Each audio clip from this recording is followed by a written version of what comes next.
الحمدللہ نحمدہ ونستعینہ ونستغفرہ ونؤمن بہ ونتوکل علیہ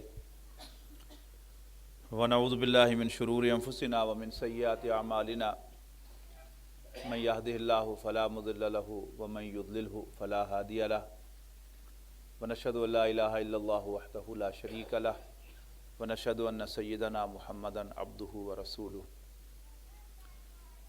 ارسلہ بالہدی ودین الحق لیظہرہ علی الدین کلہ وکفی باللہ شہیدا فصلی اللہ علیہ وسلم تسلیما کثیرا کثیرا اما بعد فاعوذ باللہ من الشیطان الرجیم بسم اللہ الرحمن الرحیم یا ایھا الذین آمنوا ان من ازواجکم واولادکم عدوا لکم فاحذروہم وَإِن تَعْفُوا وَتَصْفَحُوا وَتَغْفِرُوا فَإِنَّ اللَّهَ غَفُورٌ رَحِيمٌ۔ بزرگوں، دوستوں، عزیزوں اور بھائیوں، ازواجی زندگی، اس کے مسائل اور ان مسائل کا حل، یہ ایک انتہائی مشکل موضوع ہے، اگرچہ دلچسپ بھی ہے لیکن اس کی اہمیت بہت زیادہ ہے۔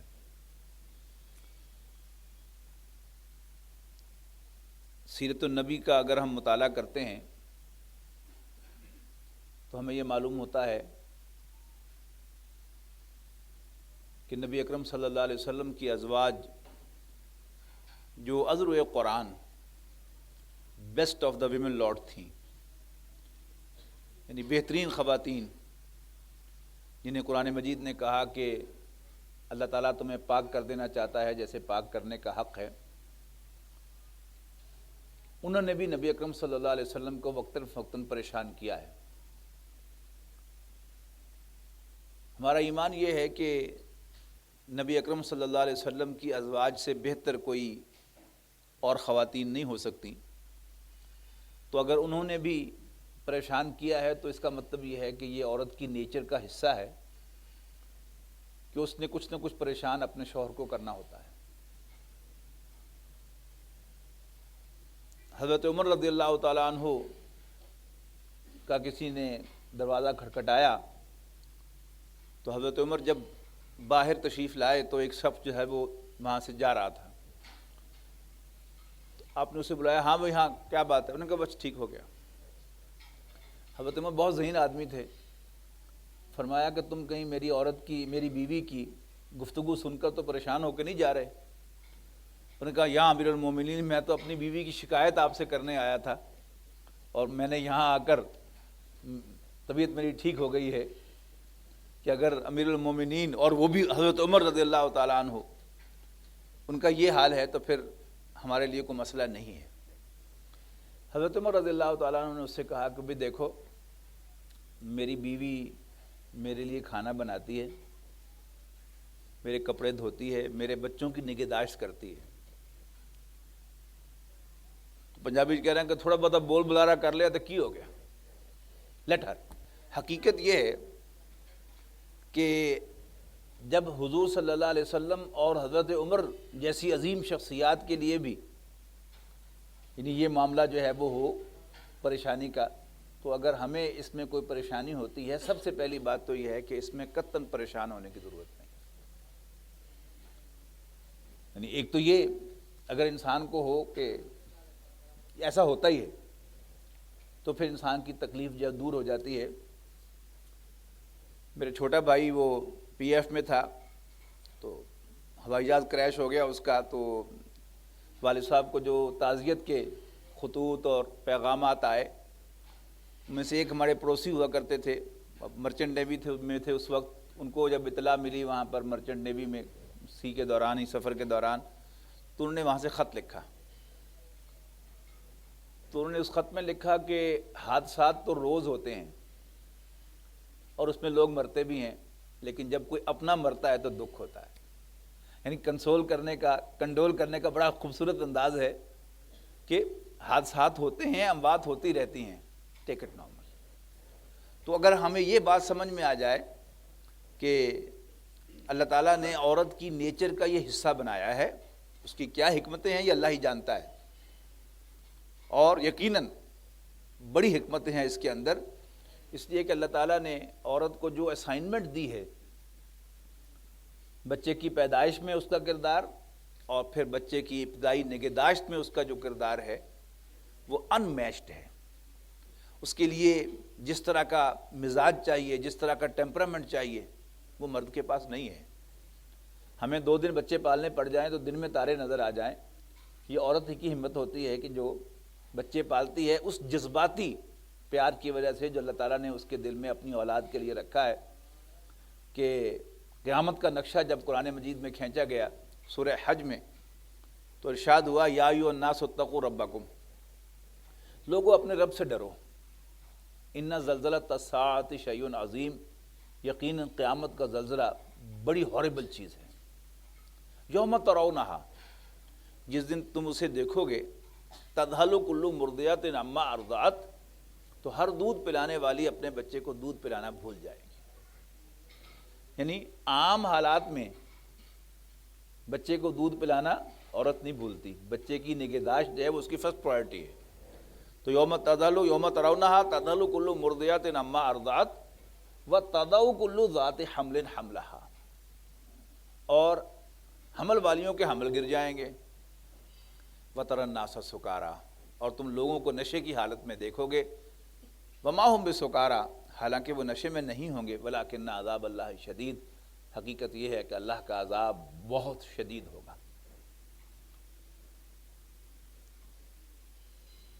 میں نے ہاؤس جاب کے دوران جب ڈینٹل کالج میں ڈینٹل ہاسپٹل میں ہاؤس جاب کر رہا تھا تو اس وقت میں نے درس قرآن دینا شروع کیا تھا، تو ایک مرتبہ اس آیت کا درس میں نے دیا تو ہماری جو ٹیچر خواتین تھیں انہی میں سے ایک نے کہا کہ ڈاکٹر صاحب گل تو 16 نے صحیح کہی ہے۔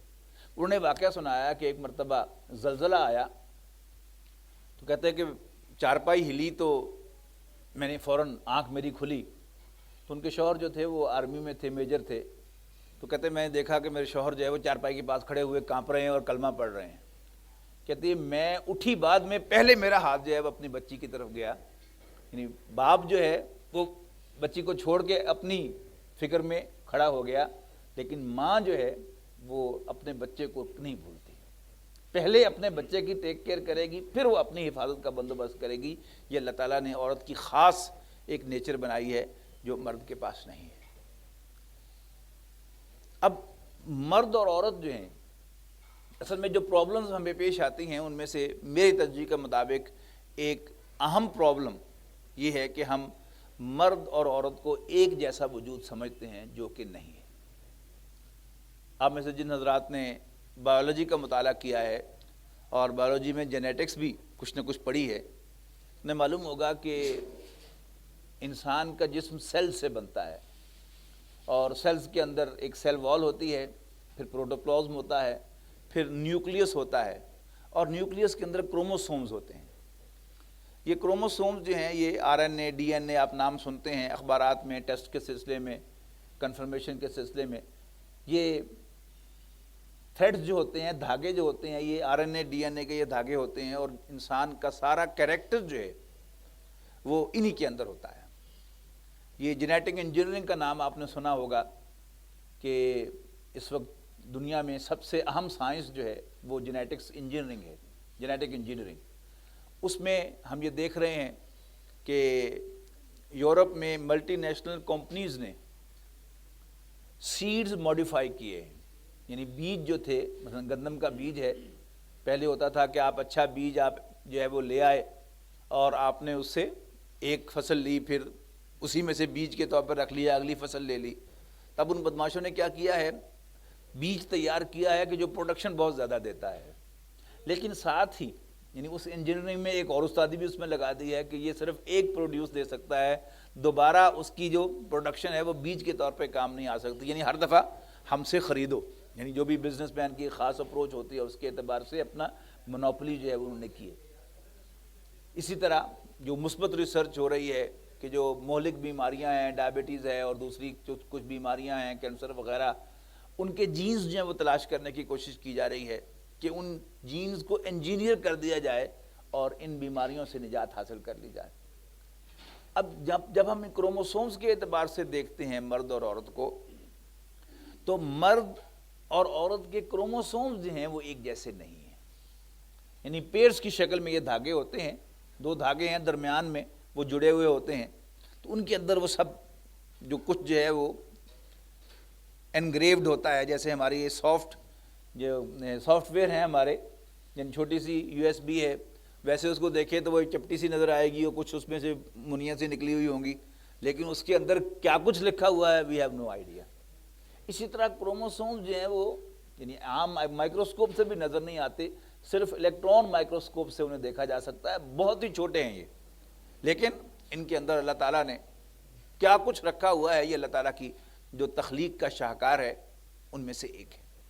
تو یہ پیئرز کی شکل میں ہوتے ہیں، یعنی باقی سارے پیئرز جو ہیں وہ ایک جیسے ہیں، عورت کے تو تمام کے تمام پیئرز جو ہیں وہ ایکس ایکس ہیں، جبکہ مرد کے ہر سیل میں ایک پیئر جو ہے وہ ایکس وائی ہے، یعنی 42 کروموسومز میں سے یعنی 41 سمجھیے کہ ایک جیسے ہیں، لیکن ہر سیل میں ایک کروموسوم جو ہے وہ مختلف ہے۔ اب اس کے نتیجے پر جسم میں کتنے سیلز ہیں وہ تو اربوں کے حساب سے ہیں، لہذا اگر ہر سیل میں ایک ایک کروموسوم فرق ہے تو اس کو آپ ٹوٹل کریں گے تو پھر بہت بڑا فرق جو ہے وہ آ جائے گا۔ یعنی یوں سمجھیے کہ اب ہم جینیٹکس کی ٹرمز میں اگر بات کرتے ہیں تو مرد اور عورت کا فرق جو ہے وہ ایک آدھ عضو کا فرق یا داڑھی مونچھ کا فرق نہیں رہتا، بلکہ پورا کا پورا وجود جو ہے وہ مختلف ہو جاتا ہے۔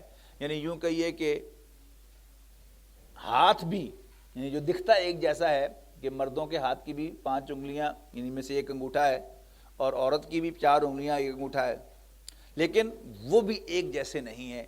جیسے ایک میز ہے لکڑی کی بنی ہوئی، ایک میز ہے لوہے کی بنی ہوئی، ایک میز ہے فائبر گلاس کی بنی ہوئی، ایک ہے چپ بورڈ کی بنی ہوئی، ان سب کو آپ یعنی سائز بھی ایک ہو، پینٹ بھی ایک جیسا کر دیں، کیا وہ ایک جیسی ہو جائیں گی؟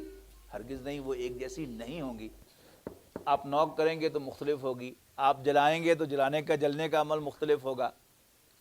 اسی طرح جو ہیں وہ جو دوسری چیزیں ہوں گی بے شمار اس میں فرق ہوگا، آپ اس کو پریس کریں گے تو فرق ہوگا، یعنی ہر چیز ایک دوسرے سے مختلف ہوگی۔ یہی معاملہ جو ہے وہ انسان میں مرد اور عورت کے جسموں کا ہے کہ جسم کے وہ اعضاء کے جو ایک جیسے دکھتے ہیں وہ بھی اصل میں ایک جیسے نہیں ہیں۔ اب یہی کروموسومز ہیں جن کی بنیاد پر بیہیویئر مختلف ہوتا ہے، نفسیات مختلف ہوتی ہے، آج کی زبان میں کہتے ہیں کیمسٹری مختلف ہوتی ہے، ٹھیک ہے۔ اب کوئی چڑچڑا ہے، کوئی خوش مزاج ہے، یعنی یہ سب چیزیں جو ہیں وہ اللہ تعالیٰ نے اس کے کروموسومز کے اندر جو ہیں وہ پروگرام کی ہوئی ہیں۔ اسی طرح یہ جو مرد اور عورت کا بنیادی فرق ہے یہ بھی اللہ تعالیٰ نے ان کروموسومز کے تھرو پروگرام کیا ہوا ہے۔ اب اس کا کیا اثر ہے، یہ وہ چیز ہے کہ جو اگر ہماری سمجھ میں آ جائے تو پھر یہ مسئلہ جو ہے وہ بہت آسان ہو جاتا ہے۔ حضرت ابو سعید خدری رضی اللہ تعالیٰ عنہ سے روایت ہے کہ ایک مرتبہ رسول اللہ صلی اللہ علیہ وسلم عید الاضحیٰ یا عید الفطر کے لیے نکلے اور عورتوں کی جماعت پر سے آپ کا گزر ہوا، یعنی کیونکہ عید کی نماز پڑھنے کے لیے کھلے میدان میں پڑھی جائے اور عورتوں کا بھی وہاں اگر انکلوژر بنا ہوا ہو تو رسول اللہ صلی اللہ علیہ وسلم عورتوں کے اس انکلوژر کے پاس سے گزرے تو آپ نے فرمایا اے عورتوں صدقہ دو، اس لیے کہ میں نے تم کو دوزخ میں زیادہ دیکھا ہے۔ وہ بولیں اللہ کے رسول صلی اللہ علیہ وسلم وہ کیوں؟ آپ نے فرمایا کہ تم کثرت سے لعنت کرتی ہو، یعنی لعن طعن کرتی ہو اور شوہر کی ناشکری کرتی ہو، اور تمہارے علاوہ میں نے کسی کو نہیں دیکھا کہ وہ دین اور عقل میں ناقص ہونے کے باوجود کسی پختہ عقل والے مرد پر غالب آ جائے۔ عورتوں نے کہا یا رسول اللہ یہ ہمارے دین اور ہماری عقل میں نقصان کیا ہے؟ نقصان مینز ڈیفیشنسی عربی زبان میں۔ آپ نے فرمایا کیا عورت کی شہادت شرعاً ایک مرد کی شہادت سے ایک مرد کی نصف شہادت کے برابر نہیں ہے؟ انہوں نے کہا ہاں۔ آپ نے فرمایا کہ یہی اس کی عقل کا نقصان ہے، کیا ایسا نہیں ہے کہ جب عورت حائضہ ہوتی ہے تو نہ نماز پڑھ سکتی ہے نہ روزہ رکھ سکتی ہے؟ انہوں نے کہا ہاں۔ آپ نے فرمایا بس یہی اس کے دین کا نقصان ہے۔ اب وہ جو فرق ہے یعنی کروموسومز کے اندر، نبی اکرم صلی اللہ علیہ وسلم کی اس حدیث سے یہ اندازہ ہوا کہ وہاں جو ڈفرنس آتا ہے وہ آتا ہے عقل کا۔ اب اگلا مسئلہ یہ ہے کہ نبی اکرم صلی اللہ علیہ وسلم تو فرما رہے ہیں کہ عورت ناقص العقل ہے، لیکن ہماری آبزرویشن کیا ہے؟ یعنی تعلیم کے میدان میں، فنون کے میدان میں عورتیں جو ہیں وہ مردوں کے مقابلے میں بہت بڑھ چڑھ کر حصہ لے رہی ہیں، اور نمبر بھی ان سے زیادہ لے رہی ہیں، اور ہر کمپٹیشن میں بھی انہیں کمپیٹ کر رہی ہیں، اور بڑے بڑے ادارے چلا رہی ہیں، جس سے اندازہ ہوتا ہے کہ واقعی یہ تو بات جو ہے وہ سمجھ میں آنے والی نہیں ہے۔ عقل کا لفظ جو ہے وہ عین قاف لام کے مادے سے بنا ہے، اسی سے عقال بنا ہے لفظ۔ عقال عرب اس رسی کو کہتے تھے جس سے عرب بدو اپنے اونٹ کا گھٹنا باندھتا تھا، اور جب اونٹ پر سوار ہوتا تھا تو اسی رسی کو اپنی پگڑی کے اوپر جو ہے وہ لپیٹ لیا کرتا تھا۔ جیسے ماضی قریب تک آپ کو یاد ہوگا کہ کنڈکٹر جو ہے وہ ٹکٹ بنا کر وہ پینسل جو ہے وہ کان میں لگا لیا کرتا تھا، اسی طرح وہ سر پہ باندھ دیتے تھے۔ اب عرب بدو جو ہے وہ اونٹ پر تو کم ہی سوار ہوتا ہے، تو اس کے پاس مرسیڈیز اور کیڈیلیک ہے سوار ہونے کو، لیکن آج بھی وہ اپنی ٹریڈیشن کو ساتھ لے کے چل رہا ہے۔ اپنے رومال کے اوپر وہ جو خوبصورت رسیاں ہوتی ہیں انہیں آج بھی عقال کہتے ہیں۔ عقال یعنی وہ رسی جس سے باندھا جائے۔ تو انسانی عقل کیا ہے؟ جذبات کو باندھنے والی چیز، یعنی وہ فیکلٹی انسان کی کہ جو انسان کے جذبات کو کنٹرول کرتی ہے، یعنی جذبات پر بند باندھتی ہے۔ یعنی ایک ہے انسان کا زیادہ میمورائز کر لینا، یہ عقل نہیں ہے، نہیں، یہ تو ایک یعنی فزیکل فنکشن ہے۔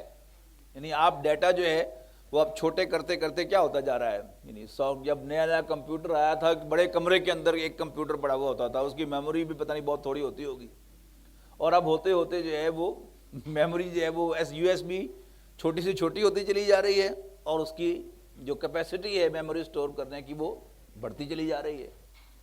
کہاں یہ معاملہ جا کے روکے گا؟ یعنی یہ سارے جو ہیں یہ فزیکل فنکشنز ہیں۔ انسان کا جو عقل مندی کا فنکشن ہے اس میں اہم ترین انسان کا اپنے محسن کو ریکگنائز کرنا ہے۔ یعنی سورہ دہر میں ارشاد ہوا کہ هل اتى على الانسان حين من الدهر لم يكن شيئا مذكورا، کیا انسان پر زندگی میں ایک ایسا وقت نہیں آیا کہ جب وہ کوئی قابل ذکر شے بھی نہیں تھا؟ انا خلقناه من نطفة امشاج، یقیناً ہم نے اسے ملے جلے نطفے سے پیدا کیا، یعنی مرد اور عورت کے نطفے ملتے ہیں تو ایک بچہ وجود میں آتا ہے نیا۔ فجعلناه سمیعا بصیرا، پھر ہم نے اس کو سننے والا اور دیکھنے والا بنا دیا۔ انا ہدیناہ السبیل، ہم نے اس کو راستہ دکھا دیا ہے، اما شاکرا و اما کفورا، اب یہ اس کا کام ہے کہ وہ شکر گزار بنتا ہے یا نا شکرہ بن کے سامنے آتا ہے۔ تو شکر گزاری جو ہے وہ انسان کی سب سے اعلیٰ کوالٹی ہے، اپنے رب کو پہچاننا، اور اسی شکر گزاری کا جو پرتاؤ ہے کہ دنیا میں انسان اپنے محسن کو پہچانے۔ یعنی وہی بات جو میں نے شروع میں عرض کی کہ ایکسپیرینس کیا ہے کہ اللہ تعالیٰ نے عورت کی نیچر کا ایک حصہ بنایا ہے کہ اپنے شوہر کو پریشان کرتی ہے۔ اب اس پہلو سے بھی اگر آپ دیکھیں، یعنی گئے گزرا سب سے جسے آپ سمجھیں کہ بالکل اس میں شوہر کہلانے کا کوئی حقدار ہی نہیں ہے، اس کا بھی اگر آپ تجزیہ کریں گے کہ اپنی بیوی کے لیے بہت کچھ کر رہا ہوگا، لیکن ایک عام انسان وہ اپنی بیوی کے لیے بہت کچھ کرتا ہے، اور ان میں سے یعنی ہم میں سے کچھ لوگ ایسے بھی ہیں جو غیر معمولی خیال رکھتے ہیں اپنی بیویوں کا، لیکن ایک تجربہ جو ہے وہ آف اینڈ آن سب کو ہوا ہوگا زندگی میں کم سے کم ایک آدھ بار تو، کہ جب ذرا سی بات پر بیوی نے کہہ دیا ہوگا کہ میں تیرے گھر کی سکھ دیکھے، یعنی یہ ہے وہ ناشکرا پن۔ یعنی عقل جو ہے اس کا تقاضا کیا ہے کہ انسان اپنے محسن کو پہچانے، اور عورت جو ہے اس جذباتی پن کی وجہ سے، یعنی جو بھی ایک کیفیت ہے اس کیفیت میں جذبات میں آ کر she can say any thing, اپنے محسن کو پہچاننے سے وہ انکار کر دیتی ہے، اور اپنے شوہر کو دو چار جو ہے وہ سنا دیتی ہے ایز اف اس نے اس کے ساتھ کوئی نیکی نہیں کی۔ کوئی فیور نہیں کیا، کوئی خیال نہیں رکھا. یعنی آپ نوٹ شیئر کریں گے تو معلوم ہوگا کہ آلموسٹ ایک ہی قسم کی باتیں ہیں جو ہم میں سے ہر ایک کو سننے کو ملتی ہیں، اور اس سے اگر انسان سینسیبل نہ ہو، وہ تو بائی نیچر سینسیبل نہیں ہے ایز مین از، لیکن اگر انسان مرد جو ہے وہ بھی سینسیبل ہونے کا مظاہرہ نہ کرے تو پھر اس سے کیا ہوتا ہے، کمپلیکیشنز پیدا ہوتی ہیں، ایک سیریز آف کمپلیکیشن. پہلی کمپلیکیشن کیا ہے، گھر کا سکون برباد ہو جاتا ہے. اور پھر اگر مرد جو ہے اس نے بھی تحمل کا مظاہرہ نہیں کیا، اس نے بھی جھٹ طلاق دے ماری، اپنا گھر بھی اس نے برباد کر لیا، بیوی کا گھر جو ہے وہ بھی خراب کر دیا، اور پھر ایک ہی طلاق نہیں دی، اکٹھی 3 ٹھوک ماری. یہ سب کیا ہے، یعنی یہ مرد کا وہ سینسیبل نہ ہونے کا مظاہرہ ہے. وہ بھی ہمیں اکثر دیکھنے کو ملتا ہے، اس کا مظاہرہ بھی ہم دیکھتے رہتے ہیں. تو علامہ اقبال نے یعنی اس عقل کو بہت خوب جو ہے وہ ایکسپلین کیا ہے، لیکن جذبات کے لیے انہوں نے لفظ استعمال کیا عشق.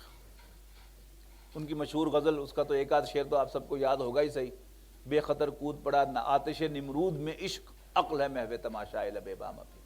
کہ عقل جو ہے وہ جذبات کو بریک لگاتی ہے. جیسے ہماری گاڑی کے اندر ایکسلریٹر اور بریک دونوں ضروری ہیں. یعنی ایکسلریٹر نہ ہو تو گاڑی چلے گی نہیں، بریک نہ ہو تو گاڑی رکے گی نہیں. لیکن ایک اچھی گاڑی کی علامت کیا ہے کہ جب آپ اسے چلانا چاہیں تو آپ کی مرضی کے مطابق چلے، جب آپ اسے روکنا چاہیں تو اس کی بریک اتنی فٹ ہو کہ جو ہی آپ اسے روکنا چاہیں وہ رک بھی جائے. تو یہ دونوں چیزیں، یعنی غیر جذباتی آدمی جو ہے، جو زیادہ عقل مند ہوتا ہے، وہ عام طور پر زیادہ ایکٹیو نہیں ہوتا. جتنے بھی ہمارے بڑے بڑے فلاسفہ گزرے ہیں ان میں سے شاید ہی کسی نے جہاد کیا ہو. سب سے بڑی مثال علامہ اقبال کی اپنی مثال ہے. وہ کہتے بھی ہیں کہ اقبال بڑا اپدیشک ہے، من باتوں میں موہ لیتا ہے، گفتار کا یہ غازی تو بنا، کردار کا غازی بن نہ سکا. اور مولانا محمد الجوہر مرحوم مغفور، وہ علامہ اقبال سے کہتے تھے، اقبال میں تو تمہارا ایک شعر پڑھ کے مسلمان ہو گیا اور میں جہاد کے لیے آمادہ ہو گیا، تو وہیں کا وہیں بیٹھا ہے، تو کافر کا کافر ہی ہے. تو علامہ اقبال نے بہرحال جواب بھی بہرحال اقبالی دیا. انہوں نے کہا مولانا اگر قوال کو حال آ جائے تو پھر قوالی کون کرے. تو حال تو آتا نا سننے والوں کو، بالکل ٹھیک ہوا. لیکن بہرحال یعنی وہ جو 2 فیکلٹیز میں آپ کو سمجھانا چاہتا ہوں کہ ایک انسان کی فیکلٹی ہے جذبات. انسان کے اندر موومنٹ جو ہے وہ جذبات پر ہوتی ہے، اور جو آدمی زیادہ عقل مند ہوگا وہ ہمیشہ عمل میں پیچھے ہوگا. اس لیے کہ وہ اوپر کھڑی عقل جو ہے وہ سوچ رہی ہوگی کہ میں چھلانگ لگاؤں کہ نہ لگاؤں، لگاؤں کہ نہ لگاؤں. یعنی شعور کہے گا کہ لگا دو، لیکن لگاؤں کہ نہ لگاؤں، لگاؤں کہ نہ لگاؤں. ہاں جذبہ ہو، جذبہ عشق ہو تو پھر چھلانگ لگائی جا سکتی ہے. تو یہ 2 فیکلٹیز جو ہیں یہ اللہ تعالیٰ نے انسان کے اندر رکھی ہیں. اس کو آپ یوں سمجھیں، مرد اور عورت میں بنیادی فرق جو ہے وہ یہ ہے کہ اللہ تعالیٰ نے مرد کے اندر وہ جو عقل کی فیکلٹی ہے اس کو سٹرونگر کیا ہے. کیوں کیا ہے؟ اس کی وجہ جو ہے وہ سمجھ لیجئے کہ چونکہ اللہ تعالیٰ نے مینجمنٹ کی ذمہ داری جو ہے وہ مرد کو دی ہے، گھر کا مینیجر اس کو بنایا ہے، لہذا اس کے اندر وہ فیکلٹی زیادہ رکھی ہے.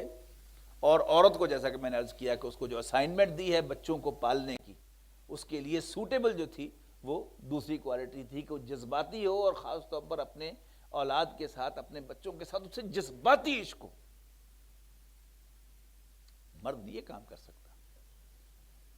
مرد کو تو 2 گھنٹے جو ہے بچے پالنے پڑ جائیں، بیوی چھوڑ کے چلی جائے تو وہ واپس آنے تک 2-3 اس کو تھپڑ لگا چکا ہوگا. اس کی نیچر کا حصہ ہے. جیسے اللہ تعالیٰ نے عورت کی نیچر بنائی ہے ایسے مرد کی بھی اللہ تعالیٰ نے نیچر بنائی ہے. اس میں تحمل اس درجے کا نہیں ہے. تو اللہ تعالیٰ نے یہ 2 مختلف بنائے ہیں. اب قرآن مجید جو ہے وہ ہدایات کیسے دیتا ہے، یعنی اس سلسلے میں بڑی اہم بات ہے کہ ہدایات کیا ہیں. ہمارے دین میں مردوں کے لیے بھی ہدایات ہیں، عورتوں کے لیے بھی ہدایات ہیں. مردوں کے لیے جو ہدایات ہیں اس سلسلے میں خاص طور پر وہ آپ کو ملیں گی سورہ نساء میں مل جائیں گی اور سورہ تغابن میں مل جائیں گی. سورہ تغابن کی جو آیات ہیں، یہ سورہ نساء میں زیادہ وہ قانونی اور پروویژن کا ہے کہ yes this can be done too, this can be done too, this can be done too, یہ بھی ہو سکتا ہے، یہ بھی ہو سکتا ہے، یہ بھی ہو سکتا ہے، لیکن کرو، یہ ملے گا آپ کو سورہ تغابن کے اندر۔ یعنی اصول بیان کر دیا کہ الرجال قوامون علی النساء، مرد عورتوں پر مینیجرز مقرر کیے گئے ہیں، بما فضل اللہ بعضهم علی بعض، جیسے اللہ تعالیٰ ایک دوسرے پر فضیلت دیتا ہے۔ اس کا اختیار تھا، وہ چاہتا عورت کو مینجمنٹ دے دیتا گھر کی، اس کا فیصلہ ہے کہ یہ مینجمنٹ مرد کے پاس ہے، لہذا ہمیں یہ ایکسیپٹ کرنی ہے۔ اور مزید برآں اللہ تعالیٰ نے کمائی کی ذمہ داری جو ہے وہ مرد پر لگائی ہے، یعنی گھر کو مینیج کرنا اور گھر کو فائنانس کرنا، یہ کس کی ذمہ داری ہے؟ یہ مرد کی ذمہ داری ہے۔ اگرچہ عورت پر پابندی نہیں لگائی، لیکن پابندی دوسری ہیں، پابندیاں ہیں کہ باقی جو دین کے احکام ہیں ان کی پاسداری کرتے ہوئے وہ اگر کمائی کے اندر مرد کا ہاتھ بٹانا چاہتی ہے تو شی کین، لیکن نہ یہ ایڈوائزیبل ہے نہ یہ ریکمینڈڈ ہے۔ اس کے بعد فرمایا کہ پھر نیک عورت کون ہے، یعنی بڑا اہم مقام ہے قرآن مجید کا کہ فالصالحات، یعنی فا جو ہے یہاں پر ہے دیر فور، فالصالحات قانتات، پس نیک عورتیں اپنے شوہروں کی فرما بردار ہیں۔ مینجمنٹ کا بنیادی اصول کہ جہاں بھی کسی امپلائی کی اسیسمنٹ کا کوئی ریکارڈ رکھا جائے گا، اس کو اسیس کیا جائے گا what type of employee is he، تو اس میں ایک جو ہوگی کیٹیگری وہ کیا ہوگی؟ اس کی کمپیٹنس کو جانچنے کے لیے ہوگی کہ یہ اس کا حاضر دماغ آدمی ہے کہ نہیں ہے، معاملہ فہم ہے کہ نہیں ہے، جو ڈیوٹی سے سائن کی جاتی ہے وہ پوری صحیح ادا کرتا ہے کہ نہیں کرتا، یہ ایک ہے۔ دوسرا ایک خانہ ہوگا جس کا یعنی ایک لفظ میں اگر بیان کیا جائے تو whether he is obedient or not، یعنی سبارڈینیٹ کے لیے اوبیڈینٹ ہونا جو ہے وہ لازم ملزوم ہے، جو اوبیڈینٹ نہیں ہے وہ سبارڈینیٹ کیسا ہے؟ تو کیونکہ مرد مینیجرز ہیں لہذا فالصالحات قانتات، نیک عورتیں جو ہیں وہ شوہروں کی فرما بردار ہیں۔ اور یہ سب سے مشکل کام آج بھی ہے، یعنی قرآن مجید تو 1400 سال پہلے نازل ہوا تھا، عورت کو اندر نیکی پیدا ہو جائے تو تہجد پڑھنا شروع کر دے گی، لیکن سب سے مشکل کام اس کے لیے کیا ہے؟ اپنے شوہروں کی فرما برداری۔ نیک ہونے کی علامت کیا ہے؟ اپنے شوہر کا فرما بردار ہونا۔ یہ پہلا سبق ہے قرآن مجید نے جو دیا ہے خواتین کو، اپنے ماننے والوں کو اللہ تعالیٰ نے جو پہلا سبق دیا ہے وہ یہی ہے۔ اور دوسرا حافظات للغیب، غیب میں حفاظت کرنے والیاں، یعنی یہ محاورہ ہے عربی زبان میں عفت و پاک بازی کے لیے، جسے نبی اکرم صلی اللہ علیہ وسلم نے یوں فرمایا آخری حج کے خطبے میں، جہاں آپ نے فرمایا کہ عورتوں کے حقوق کا خیال رکھو، ان پر زیادتی نہ کرو، وہاں فرمایا کہ تمہارا اپنی بیویوں پر ایک ہی حق ہے کہ وہ تمہارے بستر کے پاس کسی اور مرد کو نہ آنے دیں، یعنی ایک بڑے اچھے انداز میں وہ بات جو ہے وہ سمجھا دی، جسے میں نے کہا کہ عفت و پاک بازی۔ سلام رسول اللہ صلی اللہ علیہ وسلم کو، انہوں نے اس مضمون کو مکمل کر دیا ایک بات ایڈ کر کے۔ حضرت عائشہ رضی اللہ تعالیٰ عنہ سے روایت ہے، ان عائشہ رضی اللہ عنہ قالت قال رسول اللہ صلی اللہ علیہ وسلم من علامات المرأة الصالحة ثلاث، نیک عورت کی 3 نشانیاں۔ نمبر 1، اذا نظر علیہا زوجہا ضحکت وسرتہ، جب اس کا شوہر اس کی طرف دیکھے تو ہنسے، یعنی ہماری زبان میں ہوگا کہ اسمائل پاس کرے اور اسے راضی کرے، اسے خوش کرے۔ وَإِذَا أَمَرُوهَا أَطَاعَتْهُ، دوسری وہی جب اس کا شوہر اسے کوئی حکم دے تو اس کا کہنا مانے۔ وَإِذَا غَابَ عَنْهَا حَفِظَتْهُ، اور جو اس کی جب اس کے پاس موجود نہ ہو تو اس کی امانت کی حفاظت کرے۔ اب یہاں جو ایڈیشن کیا ہے رسول اللہ صلی اللہ علیہ وسلم نے، بڑا زبردست ایڈیشن ہے، یعنی جب اس کا شوہر اسے دیکھے تو اسمائل پاس کرے۔ کیا مطلب ہے اس کا؟ جس کے ساتھ بھی آپ کو کوئی تعلق خاطر ہوتا ہے، یعنی آپ ایک دفتر میں کام کرتے ہیں اور آپ کو اور آپ کا کوئی اچھا دوست جگری یار جو ہے وہ بھی اسی دفتر میں کام کرتا ہے، لیکن وہ بڑا آفس ہے، کمرے جو ہیں وہ مختلف ہیں، آپ بھی اپنے کام میں مصروف ہیں، وہ بھی اپنے کام میں مصروف ہے، لیکن اگر آپ کی کوریڈور میں ملاقات ہوگی، جب آپ کے پاس کھڑے ہو کر حال احوال پوچھنے کا بھی وقت نہیں ہے. آپ تیزی سے ادھر جا رہے ہیں اور وہ ادھر سے ادھر کسی کمرے کی طرف جا رہا ہے, تو منیمم آپ کیا کریں گے؟ پہلی لک جب آپ کی ایک دوسرے پہ پڑے گی کیا کریں گے آپ؟ اسمائل پاس کریں گے. لیکن یہاں ہم دیکھتے کیا ہے, وہی جو عورت کی کم عقلی جو ہے وہ کیا ہے کہ عورت جو ہے وہ بڑی چیئرفل, حشاش بشاش اور بڑی خوش نظر آئے گی ہر ایک کے ساتھ سوائے اپنے شوہر کے. یعنی جب شوہر گھر میں آئے تو اب اسے یہ سینس نہیں ہے کہ میں اپنے اس شوہر کو ویلکم کروں اسمائل پاس کر کے. رسول اللہ صلی اللہ علیہ وسلم کا اصل سبق, بلا شبہ دن بھر اس نے بہت سے پرابلم فیس کیے ہیں. بچے کو بخار تھا, موٹر جل گئی تھی, صفائی کرنے والی نہیں آئی. اب یہ ساری باتیں جو ہیں اپنے شوہر سے شیئر کرنے کے لیے پوری رات پڑی ہے. کیا ضروری ہے کہ دروازے پر یہ باتیں جو ہے ساری اس کے ساتھ جو ہے وہ شیئر کی جائیں؟ اور بجائے اسمائل پاس کرنے کے یعنی دروازے پر ہی ساری باتیں, یہ ہو گیا, آپ نے تو صبح نکل کے گئے تو حال بھی نہیں پوچھا, یہ ہو گیا, وہ ہو گیا, وہ ہو گیا.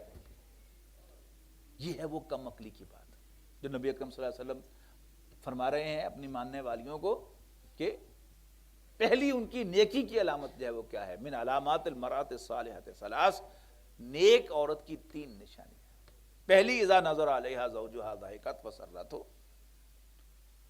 اب اس کے مقابلے میں ہے وہ دوسرا سورہ تغابن کی آیا مبارکہ, اس میں مردوں کے لیے انسٹرکشن ہے. وہ انسٹرکشن کیا ہے؟ یا ایھا الذین آمنوا ان من ازواجکم واولادکم عدوا لکم. اے ایمان والو, تمہاری بیویوں اور تمہاری اولاد میں سے کچھ تمہارے دشمن ہیں. ناٹ آل, لیکن کچھ تمہارے دشمن بھی ہیں. لیکن اگر دشمن 2 قسم کے مان لیے جائیں, ایک وہ دشمن جس سے لڑائی کی جاتی ہے, تو یہ وہ دشمن نہیں ہے. فاحذروہم, لہذا ان سے ہوشیار رہو. بس ان سے ہوشیار رہنے کی ضرورت ہے کہ کہیں وہ کم عقلی میں تمہیں جہنم میں نہ لے جائیں. فاحذروہم, ان سے ہوشیار رہو. کرو کیا؟ وَإِن تَعْفُوا وَتَصْفَحُوا وَتَغْفِرُوا. عفو کہتے ہیں چھوڑ دینے کو. داڑھی کے لیے جو حکم حضور صلی اللہ علیہ وسلم نے ارشاد فرمایا تھا وہ تھا اعفؤ اللحیٰ وقص الشوارب. داڑھیوں کو چھوڑ دو اور مونچھوں کو تراش دو. عفو کیا ہے؟ چلنے دینا. جیسے ہاکی میں ریفری وسل بجاتا ہے, امپائر وسل بجاتا ہے فاؤل کی, اور پھر گیند خود بخود ہی دوسری ٹیم کے پاس چلا جاتا ہے, تو پھر چھوٹی سی ایک اور وسل بجاتا ہے کہ کنٹینیو کرو. یعنی ہٹ لینے کی ضرورت نہیں ہے, کنٹینیو کرو, گیند تمہارے پاس آ ہی گیا ہے. تو یہ کیا ہے؟ Late it go. اس کے بعد ہمارا تصفحو.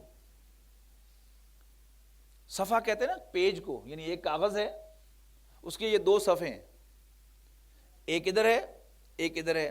یہ اس کو نہیں دیکھتا, یہ اس کو نہیں دیکھتا. یہ محاورہ ہے انگریزی کے اس محاورے کے پیرلل, ٹرن اے بلائنڈ آئی.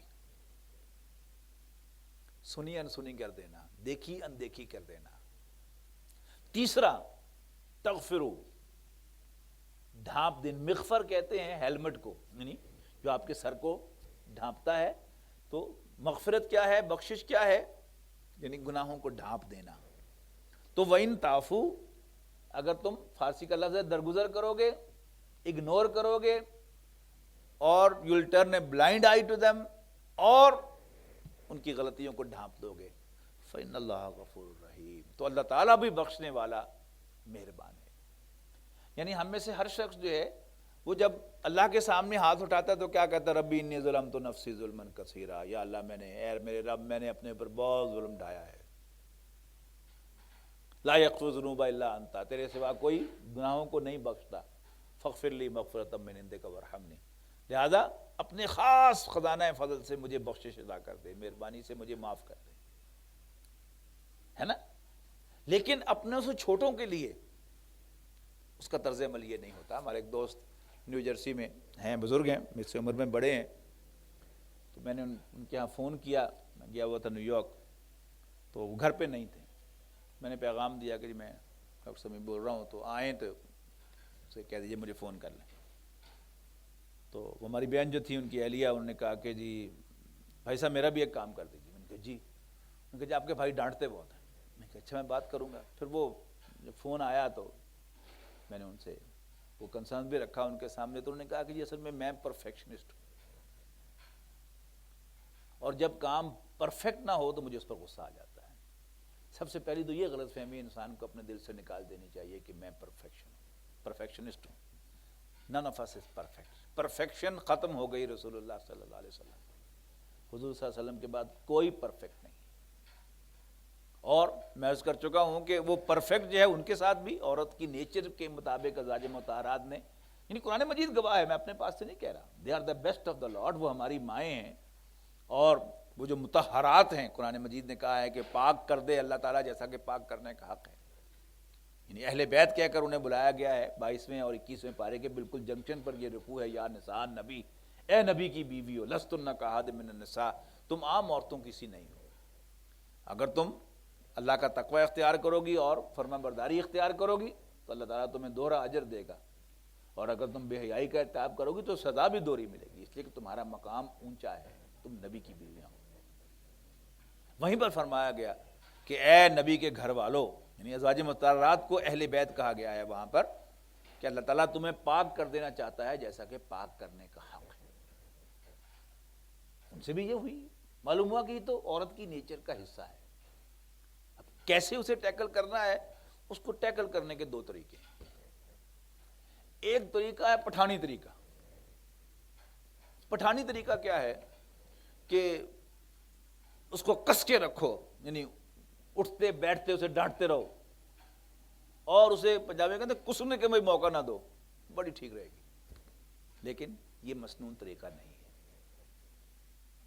یعنی اس کی انتہا تو یہ ہے نا کہ ایک شخص جو تھا اپنی بیوی کو بالکل بلاتا ہی نہیں تھا. تو ایک دن اس نے اپنی بیوی کو فٹے منہ کہا، تو اس نے خوش ہو کر وہ بھی اپنی سہیلیوں سے جا کہا کہ اچھا جی میں نے فٹے منہ کہا کہ یعنی یہ ایک انتہا ہے. لیکن نبی اکرم صلی اللہ علیہ وسلم نے جو انداز اختیار کیا ہے اور جس کا قرآن مجید ہمیں حکم دیتا ہے، وہ انداز کیا ہے؟ وہ ہے درگزر کا انداز، چشم پوشی. یعنی آپ کی ہوشیار رہیں، آپ ویجیلنٹ ہوں، دیکھ رہے ہوں، حکم یعنی مرضی آپ ہی کی چلتی ہو، لیکن ہر چھوٹی چھوٹی بات پر ڈانٹنا ٹوکنا یہ ایڈوائزبل نہیں ہے. یہاں نوٹ کیجئے گا کہ یہاں بچوں اور بیویوں کو اکٹھا کیا گیا ہے. تمہاری بیویوں اور تمہاری اولاد میں سے کچھ تمہارے دشمن ہیں. اب چونکہ بچوں کے بارے میں ہم سب، کوئی شک ہمیں نہیں ہے کہ بچہ خواہ کتنا ہی پڑھا لکھا کیوں نہ ہو، بچہ ہی ہوتا ہے. میرے بچوں کی معلومات مجھ سے زیادہ ہیں، آپ کے بچوں کی معلومات آپ سے زیادہ ہیں کہ نہیں ہیں؟ ہمارا یہ موبائل فون جو کھلونا ہم نے اٹھایا ہوا ہے، وہ پھنس جائے تو اس کو کون ٹھیک کرتا ہے؟ بچے ہی کرتے ہیں. کمپیوٹر جو ہے وہ پھنس جائے تو کون چلاتا ہے؟ بچے چلاتے ہیں. لیکن اس کے باوجود بچے، یعنی بچوں کے ساتھ ڈیل کرتے ہوئے ہم میں ذہن میں رکھتے ہیں کہ یہ بچے ہیں، لیکن عورتوں کے ساتھ ڈیل کرتے ہوئے ہم یہ بھول جاتے ہیں کہ یہ عورتیں ہیں. اب بچہ جو ہے اس کو ہم بچہ سمجھتے ہیں تو ہمیں کوئی تکلیف نہیں ہوتی. بچہ جو ہے وہ کئی دفعہ آپ بچے کے ساتھ کھیل رہے ہوں، وہ پورا مقابلہ کرتے ہوئے آپ تو بڑے احتیاط سے اس کے ساتھ کچھ کھیل رہے ہوتے ہیں، وہ کوئی اور چیز جو ہے وہ اٹھا کے آپ کو مار دیتا ہے، آپ کو زخمی بھی کر دیتا ہے. آپ کو پتا ہوتا ہے کہ بچہ ہے لہذا کوئی پرابلم نہیں ہوتی. آپ بچے کو بچہ سمجھ کے اس کے ساتھ ڈیل کرتے ہیں، کوئی پرابلم نہیں ہوتی. اور اگر آپ بچے کو عقل مند سمجھ کر ڈیل کریں گے تو کیا ہوگا؟ غصہ آئے گا، آپ کو تھپڑ ماریں گے اسے، اور آپ کی کوئی ایکویشن اس کے ساتھ نہیں بن سکے. بچے کے ساتھ آپ کیا کرتے ہیں؟ آپ وہ ڈمی قسم کے کھیل بھی اس کے ساتھ کھیلتے ہیں. یعنی کبھی جو ہے وہ اس سے ہار جاتے ہیں، کبھی جیت جاتے ہیں، کبھی کشتی کرتے ہوئے اسے گرا لیتے ہیں، کبھی اس کے سامنے خود گر جاتے ہیں. آپ حیران ہوں گے کہ حضرت عائشہ صدیقہ رضی اللہ تعالی عنہا کے ساتھ حضور صلی اللہ علیہ وسلم نے 2 مرتبہ دوڑ لگائی ہے. ایک مرتبہ جیتے ہیں، ایک دفعہ ہارے. یعنی جہاں تک زیادہ امکان تھا شغل میلے کا وہ تو حضرت ابوبکر اور حضرت حمزہ کے ساتھ تھا رضی اللہ تعالیٰ عنہما. حضرت حمزہ حضور کے دودھ شریک بھائی بھی ہیں، ہم عمر بھی ہیں، چچا بھی ہیں، حضرت ابوبکر صدیق بچپن کے دوست ہیں، لیکن ایمان لانے کے بعد نہ حضرت حمزہ نے نہ حضرت ابوبکر نے کبھی حضور صلی اللہ علیہ وسلم کو نام لے کر بلایا ہے۔ اس معاملے میں حضور کی ازواج میں الحمدللہ ساتھ ہیں۔ اب حدیث کی کتابوں میں دیکھیں کبھی کسی زوجہ محترمہ نے یوں نہیں کہا کہ کالا زوجی، میرے شوہر نے یہ کہا، میرے سرتاج نے یہ کہا، محمد بن عبداللہ نے یہ کہا۔ یعنی اب تو علامت بن گئی ہے نا کہ جس کا بھی نام لے کر عورت بلا رہی ہو وہ سرٹنلی اس کا شوہر ہی ہے، علامت بن گئی ہے۔ حضور صلی اللہ علیہ وسلم کے معاملے میں الحمدللہ ایسا نہیں ہے۔ حضور کی ازواج نے بھی حضور صلی اللہ علیہ وسلم کو نبی اللہ یا رسول اللہ ہی کہا ہے۔ لیکن میں عرض کر رہا تھا کہ حضرت حمزہ یعنی بچپن میں دوڑتے بھی ہوں گے، کھیلتے بھی ہوں گے، کشتی وشتی بھی کرتے ہوں گے، یعنی کبھی ایسا نہیں ہوا کہ آج حمزہ ذرا کشتی تھوڑی جی کر لئیے، بڑا دل کر رہے ہیں کہ ہے ایسی کو حدیث پڑھی آپ؟ حضرت عائشہ کے ساتھ 2 مرتبہ دوڑ لگائی ہے۔ تو میں اسے یعنی کمپیئر کرتا ہوں اس کے ساتھ، جیسے بچے کے ساتھ اچھی ایکویشن بنانے کے لیے آپ جو ہیں اس کے ساتھ دوڑ لگاتے ہیں، کبھی جیتتے ہیں، کبھی ہارتے ہیں، کبھی کشتی کرتے ہیں، کبھی اس کے سامنے گر جاتے ہیں، کبھی اس کو گرا دیتے ہیں، تو اس سے اچھی ایکویشن بنتی ہے۔ تو یہ معلوم ہوتا ہے کہ عورت کے ساتھ بھی یعنی اس کو سمجھنا کہ اس میں اللہ تعالیٰ نے اس کی ڈیوٹیز کے اعتبار سے عقل جو ہے وہ کم رکھی ہے۔ حضور کا فرمان ہے اور وہ حضور کا فرمان جھوٹا تو ہو نہیں سکتا، ہم سب کا ایمان ہے۔ تو اگر حضور صلی اللہ علیہ وسلم نے اسے ناقص العقل قرار دیا ہے تو سب سے پہلے ہمیں بھی سمجھ لینا چاہیے کہ یہ ناقص العقل ہے۔ ناقص العقل سمجھ کے اس کے ساتھ ڈیل کریں گے تو اس کی بہت سی باتیں جو آج ہمیں بری لگتی ہیں وہ بری نہیں لگیں گی۔ جیسے بچہ جو ہے اس کی بہت سی باتیں جو ہے ہمیں بری نہیں لگتی، بلکہ اس کی الٹی سیدھی بھی ہم انجوائے کرتے ہیں۔ عورت کی الٹی سیدھی جو ہیں وہ بھی ہمیں انشاءاللہ انجوائے کرنے کا موقع ملے گا کہ ایکسپیکٹ کریں کہ یہ الٹی سیدھی بات کہے گی، اور کہے تو کہیں صدق رسول اللہ صلی اللہ علیہ وسلم، اللہ کے رسول نے سچ فرمایا تھا، بلیو می۔ یعنی آپ کی بہت سی ٹینشن جو ہے وہ گھر کی اس سے ختم ہو جائے گی، ریلیو ہو جائے گی، اور you be very comfortable at home. اب کیا کیسے جائے، یہ اس سے بڑا مسئلہ ہے کہ پریکٹیکلی کیا ہو اس میں۔ جو بھی جیسے حضرت عمر کا میں نے آپ کو کال سنایا رضی اللہ تعالیٰ عنہ، بڑی پریکٹیکل بات ہے کہ یہ ذہن میں رکھیں کہ وہ میرے بہت سے کام کرتی ہے، تو ان ریٹرن اگر میں اس کی تھوڑی بہت جو ہے وہ برداشت کر لوں تو اس میں کیا حرج ہے۔ یہ بھی ایک آسانی کا پہلو۔ ازواجی مسائل، گھریلو مسائل، اس میں کچھ اور مسائل جو ہیں وہ بھی بڑے اہم ہیں۔ مثلا بہو ساس کا مسئلہ جو ہے ایک بہت اہم مسئلہ ہے گھروں کے اندر، اور اس میں سے بھی ہم مردوں میں سے اکثر و بیشتر کسی نہ کسی حیثیت میں واسطہ پڑتا ہے۔ یعنی یا تو آپ یعنی چھوٹے جوڑے کے ہسبینڈ ہوں گے یا بڑے جوڑے کے ہسبینڈ ہوں گے، ان دونوں میں آپ کو ایک کردار ادا کرنا ہوتا ہے۔ وہاں پھر ذہن میں رکھیے گا کہ دونوں جو ہیں یعنی ساس جو ہے وہ بھی ناقص العقل ہے اور بہو جو ہے وہ بھی ناقص العقل ہے۔ اب مرد جو ہے دونوں، اس کو اللہ تعالیٰ نے عقل دی ہے تو اب اسے اپنی عقل کا مظاہرہ کرنا ہے۔ اگر تو وہ سینئر پوزیشن میں ہے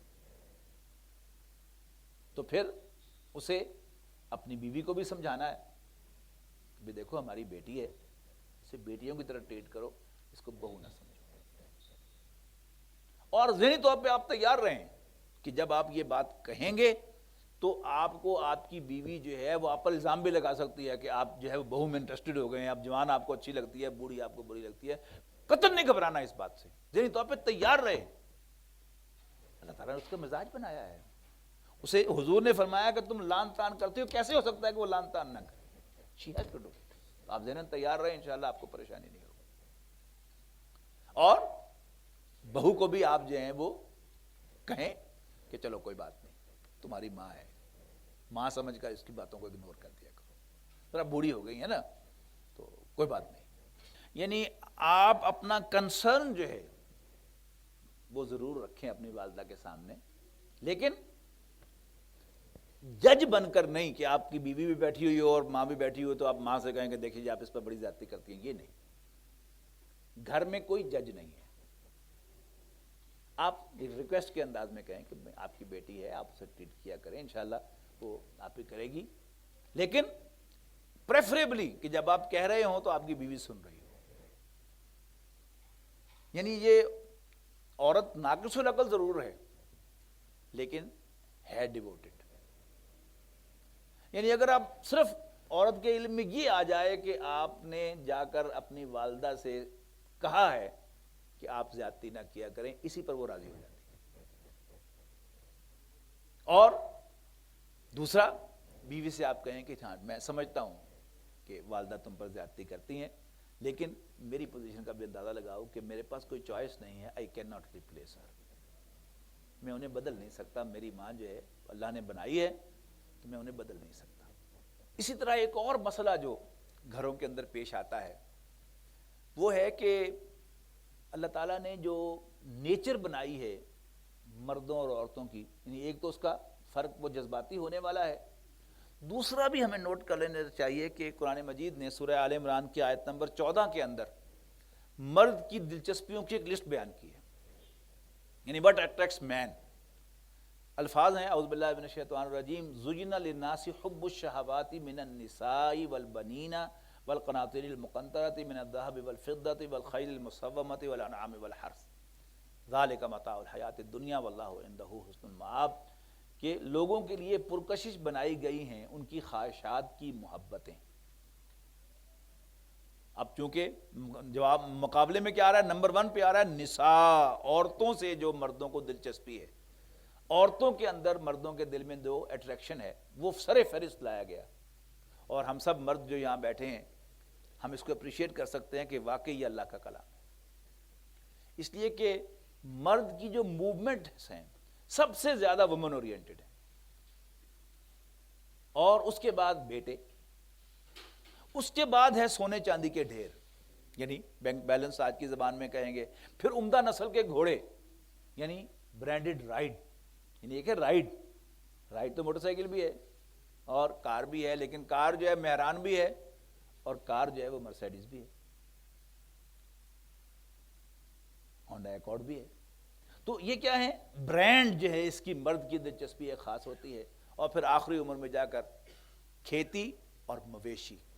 اور یہ بھی ہمارا آبزرویشن ہے کہ بوڑھے ہو کر بڑے بڑے انڈسٹریز جو ہیں وہ بھی کیا کرتے ہیں، فارمنگ شروع کر دیتے ہیں، جانور پالتے ہیں وہاں پر.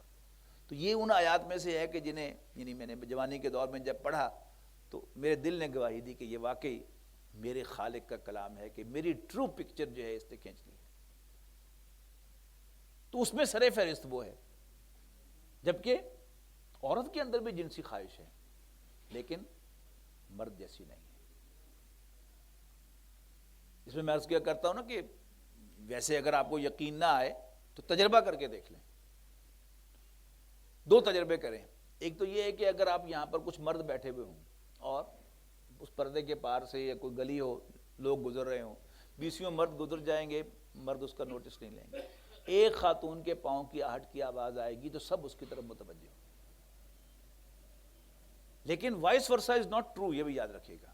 یعنی ہمارا ایک گمان ہے نا کہ جیسے ہمارے دلوں میں اللہ تعالیٰ نے جنسی جذبہ جو ہے وہ کوٹ کوٹ کا بھرا ہوا ہے، شاید ایسے ہی عورت کے اندر بھی بھرا ہوا ہے. It's not true. یہی آپ تجربہ ریورس کر کے دیکھیے کہ کسی جگہ کچھ خواتین بیٹھی ہوئی ہوں اور وہاں سے مرد عورتیں گزر رہے ہوں، تو عورتیں جو ہیں مردوں کے لیے اس طرح کریزی نہیں ہیں جیسے مرد عورت کے لیے کریزی ہے. ہاں غیر معمولی ہینڈسم مرد ہوگا تو عورتوں کی متوجہ ہوں گی اس کی طرف، ہر مرد کی طرف ایرا وغیرہ کی طرف نہیں ہے. جبکہ مرد کا ہی ایسا عجیب ویک پوائنٹ اللہ تعالیٰ نے رکھا ہے کہ عورت گوری ہو، کالی ہو یا سانولی ہو، موٹی ہو یا پتلی ہو، خوبصورت ہو یا بدصورت ہو، ینگ لکنگ ہو، تو مرد کی نظر اس کی طرف اٹھتی ہے.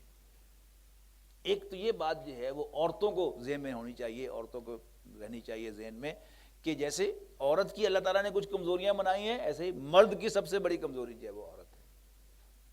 اور وہ جو میں نے آپ کو حدیث سنائی کہ نیک عورت کی علامتوں میں سر فہرست نبی اکرم صلی اللہ علیہ وسلم نے فرمایا کہ جب اس کا شوہر اس کی طرف دیکھے تو اس کو اسمائل پاس کرے اور خوش کرے.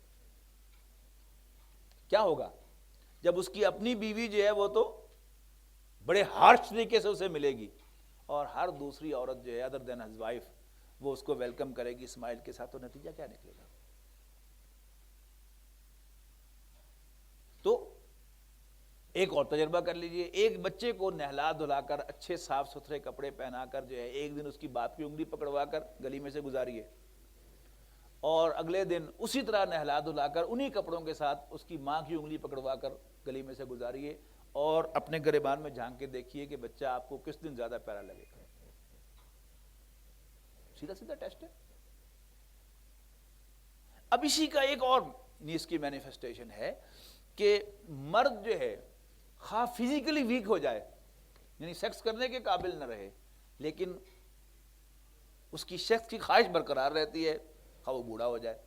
اب یہ بھی ہے، وہ بھی ایک پرابلم پیدا کرتی ہے، یعنی ایک خاص وقت کے بعد عورت کی یہ خواہش ختم ہو جاتی ہے، مرد کی ختم نہیں ہوتی۔ مرد یہی سمجھتا ہے کہ شاید چونکہ میں بوڑھا ہو گیا ہوں لہذا اب یہ مجھے لفٹ نہیں کرا رہی، حالانکہ اس کی یہ خواہش ختم ہو چکی ہوتی ہے۔ یہ سبق جو ہے یہ بھی ہمیں یاد ہونا چاہیے کہ وائی اٹس گوئنگ آن، یہ اس کی نیچر کا حصہ ہے، یعنی خام خواہ اس بنیاد پر یعنی غصے میں آ جانا، اور آپ تجزیہ کریں گے، یعنی ایک طلاق تو ہوتی ہے نا کہ وہ جوانی میں یعنی ایک آدھ بچہ تھا اور 30s میں 20s میں طلاق ہو گئی، یہ بھی ایک نمبر آف طلاق ہوتا ہے۔ ایک طلاق ہوتی ہے جو 50s میں جا کے ہوتی ہے، اور یہ بھی بہت سی طلاقیں ہوتی ہیں۔ ان طلاقوں میں بہت سی جگہ اس وجہ سے ہوتی ہیں کہ مرد جو ہے وہ اس خیال میں ہوتا ہے کہ شاید یہ کیونکہ میں بوڑھا ہو گیا ہوں تو لہذا یہ مجھے لفٹ نہیں کرا رہی۔ بات یہ نہیں ہوتی، اصل میں وہ خود بوڑھی ہو گئی ہوتی ہے اور اس کا وہ جذبہ جو ہے وہ سرد پڑ چکا ہوتا ہے، اور اس کی نیڈ ختم ہو چکی ہوتی ہے۔ پھر اس کو ریکگنائز کریں، اللہ ہمت دے تو پھر شادی کیجئے دوسری، ورنہ وہ جو حضور صلی اللہ علیہ وسلم نے فرمایا کہ وہ روزے رکھیے، صبر کیجئے۔ لیکن اس بات کی اجازت ہمیں دین نہیں دیتا کہ ہم شادی بھی نہ کریں اور ادھر ادھر جو ہے وہ تاک جھانک بھی کریں، اور جو ہے out of wedlock sex جو ہے ہم اس کا کوئی راستہ اپنے لیے کھولیں۔ تو یہ بڑا زبردست مضمون ہے، یعنی عام طور پر انفارچونیٹلی اس کو ایک ٹیبو کی حیثیت دے دی گئی ہے کہ اس کو ڈسکس نہیں کیا جاتا اس مضمون کو۔ یعنی جو چیزیں جو ہیں آپ کو یعنی حضور صلی اللہ علیہ وسلم کی حدیث میں ملے گی کہ حضور کی ازواج نے حضور صلی اللہ علیہ وسلم سے کیا کیا کہا، وہ آلموسٹ جو ہے وہ ہمارے تجربے میں بھی آئے گا، اور اسی طرح وہ ساری پرابلم جو ہے ہم سب فیس کرتے ہیں۔ ان کو سمجھنا چاہیے، ان کی وجہ کیا ہے۔ یعنی میں اپنے تجزیے میں سمجھتا ہوں کہ اگر وہ 100 گلاں دی ایکو گل کیا ہے کہ ہم یہ سمجھ جائیں کہ اللہ کے رسول صلی اللہ علیہ وسلم نے اسے ناقص العقل قرار دیا ہے، وہ جذباتی ہے، اور لان تان کرنا، ناشکری کرنا اس کی نیچر کا حصہ ہے، اس سے پریشان انسان نہ ہو تو آدھے مسائل تو اس پہ ختم ہو جاتے ہیں۔ اللہ تعالیٰ سے دعا ہے کہ اللہ تعالیٰ ہمیں ان مسائل پر کی سمجھ بھی عطا فرمائے اور ان پرابلمز کو ٹیکل کرنے کی توفیق بھی۔ آخر دعوانا ان الحمدللہ رب العالمین۔